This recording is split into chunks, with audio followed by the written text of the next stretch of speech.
তুমি ক্লান্ত, জীবনের একটার পর একটা দুঃখ আসছে, তুমি ভেঙে পড়ছো, তাই তো? একটু থামো, চোখ বন্ধ করো আর নিজের মনকে বলো, আল্লাহ আমার সাথে আছেন। মানুষ তোমাকে অবহেলা করতে পারে, ভুল বুঝতে পারে, একা ফেলে দিতে পারে, কিন্তু আল্লাহ, তিনি কখনো তোমাকে ছেড়ে যান না। তুমি যখন রাতের বেলা কাঁদো, তিনি সেটি শুনছেন। তিনি জানেন তুমি কতটা চেষ্টা করছো।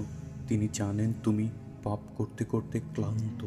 তুমি ফিরে আসতে চাও, কিন্তু ভয় পাচ্ছ। ভয় পেও না। তুমি যত পাপ করো না কেন, আল্লাহর রহমত তার চেয়েও অনেক বড়। তুমি যদি একটা বার বলো, ইয়া আল্লাহ, আমি ফিরে আসতে চাই, তাহলেই শুরু হয় তোমার নতুন পথ।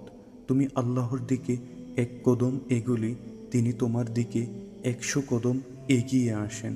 তুমি একা নও, আল্লাহ তোমার সাথে আছেন সব সময়।